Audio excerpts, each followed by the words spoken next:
Hey everyone, it's Reverend Ben with your weekly video. And at this week's staff meeting, Janae facilitated and she found the coolest chalice lighting and extinguishing. So let's start and end with a chalice lighting and a chalice extinguishing for this video. Haven't done that in a while. Your chalice lighting comes from my friend Reverend Erika Hewitt. The word courage comes from the Latin cor, which means heart. According to poet Mark Nepo, the original use of the word courage meant to stand by one's core, a striking concept that reinforces the belief found in almost all traditions that living from the center is what enables us to face whatever life has to offer. To encourage means to hearten, to impart strength and confidence. This is our work as a religious community, to encourage one another, to be bold in engaging the world around us, as well as what scares us internally, to give one another the confidence and heart to live as fully as possible. So, with full hearts, we affirm our relationships with one another. We recognize our agency and our connective power, and we accept our responsibility to be bold and courageous. We light this chalice, symbol of all that we are, all that we have done together, and all that we will be as our shared ministry encourages those within and beyond our walls. Your video this week includes some announcements. The the racial justice team is going to send you a survey soon, so be looking for that. It will ask you the following question. Actually, first it'll explain a little bit what the eighth principle is, and then after that explanation, it will say, do you support it? Do you think it's a bad idea? Or you're not sure and you want more information? Based on the results of that survey, the racial justice team will figure out what to do from there as far as considering our congregation's adoption of the eighth principle. We are continuing to have Mingles events to build community and have fun while making money for UU St. Pete. Apparently the poetry soiree at Pat Fling's house was sold out and fantastic. So there are more Mingles events to put on your calendar, and tickets are going to be sold in Gilmore after church. You can reserve your spot, though, by emailing susanbernor@gmail.com. And the first one doesn't need a ticket.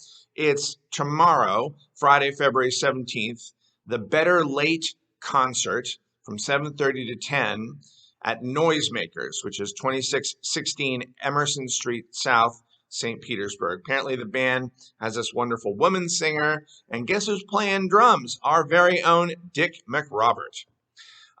This Sunday, the One City Chorus is playing at the Palladium Theater after a 3-year hiatus, and you don't want to miss this afternoon of soul-enriching, spirited, toe-tapping, feel-good music. They'll be joined by special guest Diversity, the Voices of Sarasota. Tickets will also be on sale at Coffee Hour, and of course, our very own John and James will be at the forefront of that concert. We want to once again thank Kevin, who has been doing Coffee Hour for years and years and years.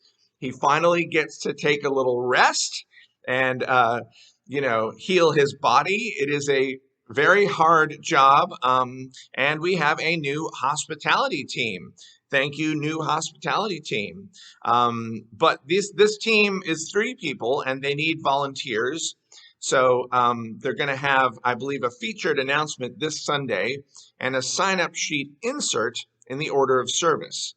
You don't have to set up or clean up. You can just bring food if you like. But we do need some folks to sign up either for setup, for cleanup, for bringing food, or for taking the laundry home and doing the tablecloths. Then the Sunday after next, we're going to have an event called What to Do Before You Kick the Bucket. It's an effective estate and legacy planning. Your loved ones will thank you for taking care of business ahead of time and not leaving it for them to handle when you pass on. So we're going to have an estate planning attorney named April Hill, as well as our very own Kathleen Rail, the author and storyteller, and that's going to be not this Sunday, but next Sunday, February 26th, after worship service. It's hosted by the Board of Endowment and the Care Committee. Our final announcement is a sad one. Our wonderful Kelly Olsen, who has taken us through COVID and has been with us for the past almost year and a half, is going back to her massage career. It's not until April, but we do need to start a search for a new office coordinator.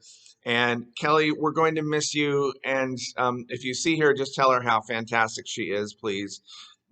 I can't see how we're going to run this place without you, but we somehow will have to do that. But I'm just so glad that you shared this much time with us, and it's been an honor to work with you. Our Chalice Extinguishing is, I have to scroll down for it, by my other colleague, Reverend Amy Zucker Morgenstern. A candle in a lantern burns against a dark set of window panes. Never has it been more true than now. We extinguish this flame, but the sparks within us remain alight.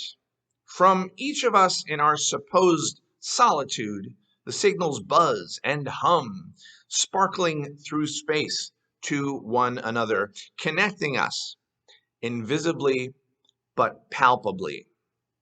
We are one, and from every window, our light shines. Blessings. Hope to see you on Sunday, if not before.